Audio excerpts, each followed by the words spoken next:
포인트가 되어져서 회복되기도 하고 또 누구를 만나냐에 따라서 인생이 망가지기도 합니다. 그래서 우리 부모님들은 자녀들에게 친구 잘 사귀라, 또 우리가 기도할 때도 사람들, 우리 자녀들 특별히 만남의 복을 허락하여 주시옵소서 기도를 하죠. 만남이 그만큼 중요합니다. 누구를 만나냐에 따라서 인생이 확 길이 열릴 수도 있고 또 꼬꾸러질 수도 있는 겁니다. 근데 오늘 성경 말씀을 보니까 내가 누구를 만나는 것도 중요하지만 누구를 만나든 나의 어떠함에 대해서 뭔가 또 결정되어지는 경우도 있습니다. 지금 예수님은 사순절입니다. 사순절을 기념하는 이유는 뭡니까? 우리를 위해서 십자가를 지시기 위해 어디로 갑니까? 예루살렘으로 가시는 겁니다. 그 걸음마다 예수님께서 행하셨던 일, 또 예수님께서 겪으셨던 그 고난을 우리가 묵상하는 기간이 사순절 기간입니다. 지금 예수님은요 계속 예루살렘을 향해서 가고 계십니다. 가는 도중에 많은 부류의 사람들을 만납니다. 여러 부류의 사람들을 만나는데 어떤 사람들은 그 예수님과의 만남을 통해 큰 은혜를 경험하는 사람도 있고요. 어떤 사람들은 예수님을 만났는데 아무런 유익도 얻지 못하는 경우도 있습니다. 또 어떤 사람들은 예수님을 만났는데 오히려 멸망이 확정되어지는 사람도 있습니다. 이것은요 우리가 누구를 만나느냐도 중요하지만 누구를 만나든 나의 어떠함에 의해서 또 결정되어진다는 것입니다. 예수님이 누구십니까? 창조주 하나님이십니다. 우리의 구원자 되시는 메시아십니다. 그러면 이 죽을 인생이 죄와 사망 권세 아래서 허덕이는 인생이 창조주를 만났고 구원자를 만났다면 당연히 어떠해야 됩니까? 창조의 능력으로 새로움의 은혜를 입어야 되고요. 구원의 은혜와 능력으로 죄와 사망의 권세에서 구원받아서 새 생명으로 새로운 존재가 되어져야 됩니다. 그게 마땅한데 그 은혜를 입는 사람도 있고 그 은혜를 입지 못하는 사람도 있습니다. 예수님은 동일하십니다. 그러면 어디에 문제가 있습니까? 예수님을 만나는 당사자의 문제가 있다는 겁니다. 오늘 그 부분을 이번 주하고 다음 주 두 번에 걸쳐서 한번 살펴보겠습니다. 그리고 이 말씀을 통해 나는 과연 어느 자리에 서 있는가 정직하게 점검해 보시기 바랍니다. 지금 예수님께서 예루살렘으로 지금 가시는 길에 먼저 제자들을 한번 생각해 보겠습니다. 이 제자들은 어떤 사람들입니까? 예수님을 믿고 따르는 사람들 중에서 우리 예수님께서 직접 택하신 사람들입니다. 고작 12명입니다. 그리고 3년 6개월 동안 어떻습니까? 예수님과 함께 동거동락 같이 지냈습니다. 같이 먹고 자고 예수님으로부터 직접 가르침을 받고 또 교육도 받고 훈련도 받고 실습도 하고 그러면서 지금 예수님과 함께 예루살렘으로 향해 가고 있습니다. 자, 근데 이들의 문제가 뭘까요? 예루살렘으로 가는 목적이 예수님과 이들이 각각 달랐다는 겁니다. 택하심을 입고 교육 훈련을 받고 같이 실습도 하고 먹고 자고 하면서 지금 같이 예루살렘으로 같은 목적지로 가는데 다른 것 딱 하나 있습니다. 예루살렘으로 가는 목적이 달랐습니다. 예수님은 예루살렘에 뭐하러 가십니까? 십자가에서 죽으시기 위해서 가는 겁니다. 십자가를 지고 십자가에서 죽으시기 위해서 가는데 제자들은요 그 예수님과 함께 가고 있는 제자들의 목적은 뭡니까? 한 자리 차지하기 위해서입니다. 그들은요 예수님이 예루살렘으로 가기만 하면 예루살렘 입성하시기만 하면 유대인의 왕으로 등극하셔서 이 땅의 지상에 이 하나님의 나라를 세워서 그 이스라엘을 핍박하는 모든 대적들을 다 물리치고 옛날에 그 다윗의 때와 같이 솔로몬의 때와 같이 부강하고 대단하고 위대한 나라를 이 땅에 세울 줄 알았습니다. 예수님이 유대인의 그런 왕이 되면 제자들은 뭐가 됩니까? 예수님 좌우편에 쫙 펼쳐져서 한 자리씩 차지하는 겁니다. 어디서 알 수 있냐면요 마가복음 9장 33절 34절입니다. 가버나움에 이르러 집에 계실새 제자들에게 물어 이르시되 너희가 길에서 서로 토론한 것이 무엇이냐 하시되 그들이 잠잠하니. 지금 예루살렘으로 가는 길에 뒤에서 제자들끼리 서로 토론한 겁니다. 말이 토론이지 논쟁을 벌인 겁니다. 논쟁의 내용이 뭘까요? 이는 길에서 서로 누가 크냐고 쟁론하였습니다. 이들은 기대가 잔뜩 부풀어 있습니다. 야, 예수님 이제 예루살렘 들어가면 유대인의 왕이 되는데 그동안 우리가 고생하고 배도 버리고 건물도 버리고 배와 아버지를 버리고 내 모든 삶을 다 포기하고 예수님 따라왔던 이제 보상을 받게 되어질 것이다. 그런데 문제는 뭡니까? 12명 중에 서열을 정리해야 되는 겁니다. 누가 국방부 장관하고 누가 국무총리가 되고 누가 예수님 좌우편에 서열을 정리해야 되는 겁니다. 그거 하고 있는 겁니다. 베드로는 내가 수제자야. 물 위에 걸어본 사람 있어? 또 요한은 어떻습니까? 예수님 나를 가장 사랑하셔. 항상 예수님이 나를 품에 품으시고, 각자가 이유가 있을 겁니다. 그것 가지고 토론한 겁니다. 내가 더 높아. 내가 1등은 못 되더라도 한 3위, 4위 정도는 돼. 그렇게 토론하고 있는 겁니다. 이게 뭘 뜻하는 겁니까? 예루살렘으로 가기는 가되 예수님의 목적과 제자들의 목적이 달랐다는 것입니다. 그러면 이 목적이 달라버리면요, 결정적으로 어떤 일이 발생합니까? 십자가를 딱 들이대 버리면 어떻습니까? 거기서 나눠져 버리는 겁니다. 예수님은 십자가를 지시기 위해 가셨기 때문에 십자가가 딱 들이닥쳤을 때 물론 힘들고 너무나 어렵고, 그래서 하나님 앞에서 이 땀방울이 핏방울이 되도록 기도를 하며 힘을 공급받았습니다. 그러나 도망치지 않습니다. 근데 한 자리 차지하기 위해서 예루살렘으로 갔다가 하나님께서 십자가를 딱 보여주시니까 어떡합니까? 깜짝 놀래가지고 화들짝 예수님 버려버리고 다 도망가 버리는 겁니다. 자, 이게 제자들에게만 해당될까요? 저와 여러분에게도 동일하게 해당됩니다. 여러분, 예수 믿는 게 뭡니까? 이 땅에서 형통하고 복받고 떵떵거리고 잘 먹고 잘 사는 거 아닙니다. 예수를 믿는 건 영원한 것을 바라보는 겁니다. 잠시 잠깐 있다가 없어지는 게 아니라 영원한 것을 추구하고 영원한 것을 위해서 이 땅에 있는 한시적인 것을 기꺼이 포기하는 사람, 그것을 위해서 기꺼이 십자가를 지는 것, 그런 사람이 예루살렘으로 예수님과 끝까지 같이 갈 수 있는 겁니다. 여러분의 신앙을 한번 점검해 보시기 바랍니다. 나는 왜 예수 믿는가? 지금 평생 신앙생활 하고 계시죠? 예수님 항상 예배드리고 항상 예수님과 동행하는 삶을 살아가고 있습니다. 목적이 같으십니까? 예수님이 이 땅에 오신 목적, 예수님께서 예루살렘으로 가신 목적이 저와 여러분이 신앙생활하고 있는 목적과 일치가 됩니까? 일치가 되기를 주의 이름으로 축복합니다. 이게 일치가 되지 않으면요, 하나님께서 십자가 들이대면 다 도망갑니다. 끝까지 주님 못 따라갑니다. 결정적으로 거기서 나눠져 버리는 겁니다. 여러분, 주님과 끝까지 가기를 원하십니까? 주님 계신 그곳에 여러분 도달하기를 원하십니까? 그러면 목적이 같아야 됩니다. 십자가 내가 지고 가리라. 내게 주신 사명 그거 끝까지 지고 가리라. 지금 결단을 해야 됩니다. 예수님도 그것을 아시고 그것을 결단을 하시고 가셨지만 십자가가 들이댈 때는 거기서 부들부들 떠셨습니다. 그런데 아무 생각도 없이 그냥 전혀 다른 목적, 한 자리 차지해야지 하는 그 목적으로 쩔레쩔레 예수님 따라갔다가는요, 십자가 들으면 기겁을 하고 도망칩니다. 절대로 예수님과 함께 하지 못합니다. 여러분, 이 시간 결단하시기 바랍니다. 예수 믿는 것은 십자가를 지고 예수님 따라가는 거다. 내가 그 십자가, 예수님 가신 목적과 동일한 목적으로 내가 이 땅에서 믿음으로 걸어가리라. 그래서 주님 가신 그 길 끝까지 걸어가리라. 그 끝에서 주님을 만나리라. 이 은혜가 넘쳐나기를 축복합니다. 자, 그럼 두 번째 이제 살펴보겠습니다. 바리새인들이 있습니다. 오늘 마가복음 10장 2절에 바리새인들이 예수께 나와. 바리새인들 어떤 사람들입니까? 하나님을 누구보다도 열심으로 특심으로 섬기는 사람들입니다. 얼마나 주를 섬기기 위해서 율법을 딱 정해놓고 거기에다가 자신의 삶을 끼워 맞춥니까? 그런 수고와 대가 지불을 하는 그런 사람들입니다. 그들이 누구에게 나왔습니까? 예수님께 나왔습니다. 하나님께 나왔습니다. 말씀이신 예수 그리스도 앞에 나왔습니다. 근데 이들이 뭐 합니까? 그 하나님이시고 구원자 되신 예수 그리스도를 시험하는 겁니다. 이들은 예수님 앞에 나온 목적이 뭡니까? 예수님 시험하기 위해서입니다. 뒤에 질문의 내용이 사람이 아내를 버리는 것이 옳으니까, 이 질문의 의도는 뭘까요? 지금 이 시대에, 그때에 무슨 일이 있었냐면은 세례 요한이, 하나님의 선지자로 인정받던 세례 요한이 그 헤로디아와 헤롯 왕의 그 부정한 결혼에 대해서 책망을 했습니다. 그러다가 어떻게 했습니까? 감옥에 갇혔죠. 헤롯 왕은요, 세례 요한이 하나님으로부터 보내심을 받은 선지자인 줄 알고 두려워서 손을 못 댑니다. 근데 이 여자 헤로디아는요, 겁이 없습니다. 세례 요한을 기어이 목을 베어서 죽여버립니다.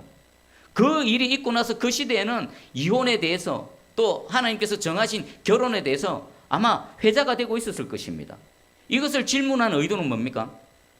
분명히 예수님도 세례 요한과 같은 메시지를 전할 겁니다. 그러면 그들이 원한 건 뭡니까? 요 민감한 주제에 꼬투리를 잡아서 세례 요한처럼 예수님도 죽기를 원했던 겁니다. 그래서 이 질문을 한 겁니다. 그러니까 이들이 지금 예수님 앞에 나온 거, 와, 얼마나 결정적입니까? 말씀이 육신을 입고 이 땅에 오신 하나님, 그분을 만난 겁니다. 구원자이신 예수 그리스도를 만난 겁니다. 그렇다면 그들의 만남은 얼마나 복된 만남이 됩니까? 그런데 바리새인들의 어떠함에 의해서 이들 어떻습니까? 예수님과의 만남이 전혀 그들에게 유익으로 작용하는 겁니다. 오히려 뭐가 확증된 겁니까? 그들이 예수님을 대적하고 예수님을 시험하고 예수님을 올무에 빠뜨리려고 했던 그 모든 의도가 뭐임을 증명해 줍니까? 그들이 하나님이라고 평생을 섬기지만 원래 그들은 하나님 소속이 아니라 어디 소속입니까? 사단의 소속임을 이 상황을 통해서 분명하게 드러내는 겁니다. 그리고 마가복음 8장 11절에도요. 바리새인들이 나와 예수를 힐난하며 그를 시험하여 하늘로부터 오는 표적을 구하라. 똑같은 바리새인들입니다. 그들이 또 예수님께 또 나왔습니다. 근데 그들이 뭐합니까? 예수님을 힐난하고 비난하는 겁니다. 비난하고 또 시험하고 표적, 당신이 정말 하나님으로부터 보내심을 받았으면 표적을 한번 보여주시오. 얼마나 많은 표적을 구해줬습니까? 아무리 큰 표적을 구해줘도요, 이들은요, 그 표적의 은혜를 못 입습니다. 왜요? 마음이 벌써 걸러먹은 겁니다. 마음 상태가 주님 앞에 나온 그들의 어떠함이 벌써 하나님을 만났지라도 하나님의 은혜를 입지 못하는 상태입니다. 그리고 마가복음 12장 13절에 보면요, 그들이 예수의 말씀을 책잡으려 하여. 예수님께 나온 의도가 뭡니까? 예수님 적대적입니다. 예수님이 책 잡으려고 그러고요, 예수님 무슨 꼬투리 잡으려고 그래요. 그런 마음으로 나온 사람은요, 아무리 하나님을 만나고 아무리 위대한 그 생명의 말씀이 선포되어져도요, 어떤 은혜도 못 입습니다. 오히려 뭐만 증명하는 겁니까? 자신이 하나님의 반대편에 있고 하나님의 대적이고 하나님의 편이 아니라 사단의 소속이라는 것을 증명해 보일 뿐입니다. 근데 생각해 보면 얼마나 안타깝습니까? 돌이킬 수 있는 기회였는데, 하나님을 만났는데도 돌이키지 않는다면 이들에게는 소망이 있습니까? 소망 없습니다. 하나님이 말씀하셨는데도 아무런 마음의 변화가 없다라면요, 소망 없는 겁니다. 그 길로 그냥 멸망길로 가는 겁니다. 정말 안타깝지요. 그리고 세 번째, 예수님께 나온 한 청년을 소개해 드리겠습니다. 마가복음 10장 17절입니다. 예수께서 길에 나가실새 한 사람이 달려와서 꿇어 앉아 묻자오되 선한 선생님이여 내가 무엇을 하여야 영생을 얻으리이까? 아멘. 요 한 절 말씀을 쭉 살펴보면 예수님께서 지금 길을 가고 있는데 한 사람이 어떻게 옵니까? 달려옵니다. 그냥 걸어오거나 그러니까 이렇게 주춤주춤 오는 게 아닙니다. 정확하게 예수님을 목표로 삼고 달려옵니다. 그 다음 두 번째는요, 예수님 발 앞에 팍 꿇어 앉습니다. 그럼 예수님을 향해 달려와서 꿇어 앉는 이 사람의 예수님을 향한 마음 어떻습니까? 예수님이 누군지 어느 정도 압니다. 예수님을 사랑하고 존경합니다. 그리고 예수님 앞에 무릎 꿇고 엎드립니다. 겸손하게 무릎 꿇습니다. 얼마나 대단합니까? 그리고 누가복음에는요, 어떤 관리로 소개하고 있습니다.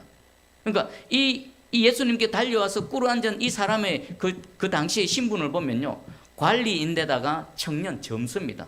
거기에다 재물도 많은 부자입니다. 게다가 영적으로도 예수님이 누구신 줄 알고 예수님 발 앞에 달려와서 무릎 꿇을 정도로 이 영성을 갖고 있는 사람입니다. 와, 대단하지 않습니까? 사람들이 그토록 부러워하는 이 땅의 그 대단한 복도 다 소유했을 뿐만 아니라 영적인 복까지 다 소유했습니다. 엄청납니다. 완벽합니다. 부족한 게 아무것도 없습니다. 게다가 예수님께 질문한 내용이 뭡니까? 내가 무엇을 하여야 영생을 얻으냐? 영원한 생명을 어떻게 하면 내가 얻을 수 있겠습니까? 그럼에도 불구하고 이 땅에 시선이 머문 것이 아니라 영원한 생명을, 하늘을 향해 시선이 고정되어 있는 사람입니다. 거의 99.9% 완벽한 사람입니다. 그런데 예수님께서요, 19장, 마가복음 10장 18절 19절에 그 방법을 알려주십니다. 예수께서 이르시되 내가 어찌하여 나를 선하다 일컫느냐? 하나님 한 분 외에는 선한 이가 없느니라. 네가 계명을 안 하니 살인하지 말라, 간음하지 말라, 도둑질하지 말라, 거짓 증언하지 말라, 속여 빼앗지 말라, 내 부모를 공경하라 하였느니라. 하나님의 계명을 예수님께서 쭉 나열합니다. 네가 영생을 원하느냐? 하나님의 계명을 지켜야 돼. 그랬더니 이 청년이 뭐라고 말합니까? 이것은 내가 어려서부터 다 지켰나이다. 그 율법 계명 하나하나를 언제부터요? 얼마 전부터가 아니라 어려서부터, 어머니 뱃속에서부터 예배를 드렸고 말씀을 들었고 태어나서부터, 어릴 때부터 말씀으로 양육받고 그 말씀을 하나도 어기지 않고 지금까지 살아왔습니다. 거의 완벽합니다. 그런데 예수님 보시기에는요, 딱 한 가지가 부족합니다. 예수님 말씀하십니다. 예수께서 마가복음 10장 21절입니다. 예수께서 그를 보시고 사랑하사 그 청년을 사랑했습니다. 영혼을 사모하는 마음, 그리고 하나님의 계명을 지켰던 그 순종하는 마음, 믿음, 또 예수님을 알아보고 예수님 앞에 달려와서 무릎 꿇는 그 마음, 우리 하나님이신 예수님 보시기에 얼마나 귀엽고 얼마나 사랑스러우시겠습니까? 근데 한 가지가 딱 부족했는데 그 한 가지를 딱 들춰내니까 그렇게 예수님 앞에 달려와서 무릎 꿇고 영생을 구했던 이 청년이 벌떡 일어나서 훌훌 바지에 있는 먼지 털어, 무릎에 묻은 먼지 털어버리고요, 예수님 버려버리고 도망가 버렸습니다. 대단하지 않습니까? 이 정도로 완벽한 사람인데 예수님께서 딱 한마디 하셨다고 그 한마디에 걸려서 영생의 문턱을 넘어서지 못하고 영생에서 돌아서서 뛰어나가 버린 겁니다. 와, 그러면 그 한 가지가 뭘까요? 그 한 가지, 예수님 말씀하십니다. 이르시되 내게 아직도 한 가지 부족한 것이 있으니. 딱 한 가지가 예수님 보기에는 부족합니다. 근데 그 앞에 수식어가 뭡니까? 아직도 부족하답니다. 그러면 아직도 부족하시다는 말씀의 의미는 뭡니까? 이미 그 단계를 넘어섰어야 되는데 아직 그 단계에 머물러 있다. 자라야 되는데 자라지 못하고 계속 그 미숙한 상태에 아직도 네가 머물러 있다. 그거 한 가지에서 벗어나야 되는데 그게 뭐겠습니까? 모든 것이 인간의 눈에 보기에는 완벽해 보이는 이 청년을 예수님으로부터 영생의 문턱에서 돌아서게 만들었던 그 딱 한 가지, 그 한 가지 뭘까요? 예수님 말씀하십니다. 가서 내게 있는 것을 다 팔아 가난한 자들에게 주라. 그리하면 하늘에서 보화가 내게 있으리라. 그리고 와서 나를 따르라. 이 청년은요, 재물이 많은 부자 청년이랍니다. 예수님 그걸 건디십니다. 너 그 많은 재물, 네가 그렇게 귀하게 여기고 있는 재물, 네가 그토록 사랑하는 재물, 너의 삶을 그렇게 부유하게 만족스럽게 하고 기쁘게 하는 그 재물, 많은 사람들이 너 앞에서 머리 숙이게 하는 그 재물, 그거 다 청산해, 다 정리해, 가난한 자들에게 다 나눠줘, 팔아서 다 나눠줘. 그러면 두 가지를 말씀합니다. 하나는 하늘의 보화가 내게 있으리라. 그럼 지금까지 이 사람은요, 하나님 나름대로 잘 섬겼습니다. 영생과 관련 없는 삶을 살고 있는 겁니다. 그래서 주님은요, 그가 영생 없는 방법을 지금 얘기해 주고 계시는 겁니다. 하늘의 보화가 쌓이는 방법을 말씀해 주고 있는 겁니다. 그게 뭐라고요? 그 청년이 갖고 있는 재물을 다 청산해서 다 나눠주고 가난한 자들에게 나눠주고 그리고 와서 나를 따르라. 나를 따르는 삶을 살아라. 그러니까 이 청년에게 있어서 십자가는 뭡니까? 그가 갖고 있는 많은 소유를 다 청산해서 가난한 자들에게 나누어 주는 것, 그게 십자가입니다. 그리고 그 십자가 가지고 나를 따라오라는 겁니다. 그랬더니 이 청년이 어떻습니까? 마가복음 10장 22절, 그 사람은 재물이 많은 거로 이 말씀으로 인하여 슬픈 기색을 띠고 근심하며 가니라. 예수님 앞에 달려왔을 때는 기쁜 마음, 설레는 마음으로 총알같이 뛰어왔습니다. 근데 예수님 딱 한 말씀에 어떻습니까? 실족해서 넘어져 버리고 영생을 얻기를 원했지만 영생의 문턱을 넘지 못하고 돌아서서 슬퍼하며 근심하며 예수님을 떠나갑니다. 무엇 때문에요? 그가 사랑했던 재물로 인해서. 그러면 사람들은 그 사람이 신앙도 좋고 경건해 보이고 물질도 많고 또 거기에다가 관리라는 권력과 권세까지 갖고 있습니다. 완벽하다고 봅니다. 그러나 하나님 보시기는 어떻습니까? 영생을 얻기에 부족한 겁니다. 그거 하나 해결돼야 되는데 그거 해결이 안 돼서 어떻습니까? 영생의 문턱 앞에서 영생을 주시는 예수님을 만났지만 결국 영생의 은혜를 입지 못하고 돌아서서 가버린 겁니다. 그러면 이 말씀 우리에게 어떻게 적용하면 될까요? 평생 예수님을 섬기고 있는 저와 여러분, 예수 그리스도를 믿는 순간부터 주님 나의 모든 것 되십니다. 주님 나의 참 소망 되십니다. 그리고 주신 직분과 여러분 하나님께서 주신 은사대로 지금 이렇게 믿음으로 헌신하며 살아오고 있습니다. 여러분 자신 내면을 한번 잘 돌아보십시오. 주님 보시기에, 인간이 보기에는 완벽한데 하나님 보시기에 아직도 부족한 한 가지는 없지 않습니까? 오늘 그것이 생각나는 은혜, 아니 하나님의 말씀으로 그것이 발견되어지는 은혜가 있기를 축복합니다.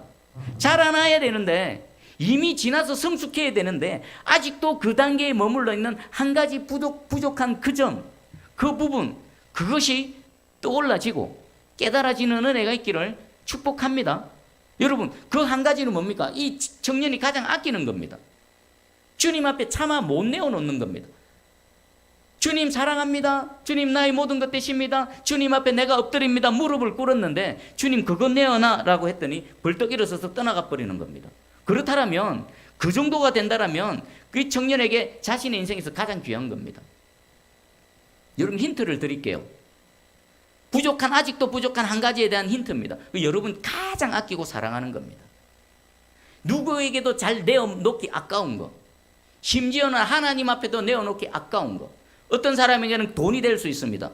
어떤 사람에게는 자녀가 될 수 있고요. 사랑하는 아내가 되고 남편이 되고 내 직장이 되고 아니면 자기 자신이 될 수도 있습니다. 한번 살펴보십시오. 그거 아직도 한 가지 부족해서는요, 주님 가까이 가는 것 같지만 결국은요 역시나 주께서 십자가를 내미시니까 어떡합니까? 털털 털고 떠나가 버리는 겁니다. 그냥 근심하고 좀 양심의 가책은 같겠죠. 좀 근심하며 슬퍼하며 그냥 터덜터덜 무릎 툭툭 털고 안 되겠네 돌아서 가버리는 겁니다. 영생의 기회를 또 스스로 놓쳐버리는 겁니다. 자, 이제 오늘 마지막 시간입니다. 마지막 주자입니다. 여리고성의 맹인이면서 거지 바디메오입니다. 마가복음 10장 46절에서 47절입니다. 그들이 여리고에 이르렀더니 예수께서 제자들과 허다한 무리와 함께 여리고에서 나가실 때에 디메오의 아들인 맹인, 거지, 바디메오가 길가에 앉았다가, 오늘 등장하는 거지, 여리고에 살고 있는 맹인이면서 거지인 바디메오입니다. 예수님 지금 이제 예루살렘에서 불과 몇 킬로 떨어져 있지 않는 여리고성에 도착했습니다. 머무시다가 다시 여리고성을 떠나셔서 예루살렘으로 가십니다. 자, 바디메오의 입장에서는요, 예수님을 만날 수 있는 마지막 기회입니다. 마지막 기회. 예수님이 여리고성을 떠나서 예루살렘 가버리시면요, 두 번 다시 돌아오지 않습니다. 왜요? 십자가에서 죽으시고 다시 사시고 성천하시기 때문에. 바디메오는 그 당시 몰랐겠지만 이 기회가 예수님을 만날 수 있는 마지막 기회였습니다. 바디메오는요, 이 마지막 기회를 놓치지 않았습니다. 맹인이라서 앞은 보지 못할 겁니다. 근데 웅성웅성합니다. 예수님께서 예루살렘으로 입성하시기 직전입니다. 제자들도 흥분되어 있고 예수님을 따르는 무리들도 얼마나 흥분되어 있습니까? 입성하실 때 어떻습니까? 호산나 호산나 얼마나 큰 소리로 함성을 질렀습니까? 그 소리가 앞을 보지 못하는 이 맹인 바디메오에게 어떻습니까? 들렸습니다. 특별히 한 이름이 귀에 쏙 들어왔습니다. 나사렛 예수시란 말을 듣고 뭔가 웅성웅성하고 소란하고 막 뭐가 어수선합니다. 그런데 그 들려오는 소리 중에서 예수라는 이름이 귀에 팍 박히는 겁니다. 그랬더니 이 거지 바디메오는 어떤 반응을 보입니까? 예수님이 이 사람을 찾아온 것도 아닙니다. 그냥 지나가십니다. 지나가시는 길가에 그냥 앉아있다. 앞도 못 보고 그냥 눈 감고 앉아있다가 예수라는 이름이 귀에 팍 박혔을 때 어떻게 반응합니까? 갑자기 소리를 지릅니다. 어쩌면 이 바디메오가 뭔가 열정을 갖고 뭔가를 반응을 보이기는 아마 평생이 처음일 겁니다. 그동안 어떤 삶을 살았을까요? 언제부터 맹인이었는지 모르지만 맹인이라서 정상적인 삶을 못 삽니다. 그저 먹고 살기 위해서 거지 생활할 수밖에 없습니다. 비록 삶을 얻어먹고 살아가기 위해서 거지 생활을 하고 있지만 그 마음에 얼마나 상했겠습니까? 얼마나 자존심 상했겠습니까? 내 눈만 떠이질 수 있다면 나도 남들처럼 살 수 있을 것인데 나는 왜 이 봉사가 되어져서 앞도 못 보고 이런 거지 삶을 살고 있는가? 마음에 깊은 절망과 탄식에서 아무런 열정도 없었을 것입니다. 그런데 예수 이름 앞에 반응을 하는 겁니다. 눈은 가려져서 못 보지만 귀는 열려져서 예수의 이름이 들려진 겁니다. 그리고는 소리를 지릅니다. 뭐라고요? 다윗의 자손 예수여, 나를 불쌍히 여기소서. 다윗의 자손 예수여, 나를 불쌍히 여기소서.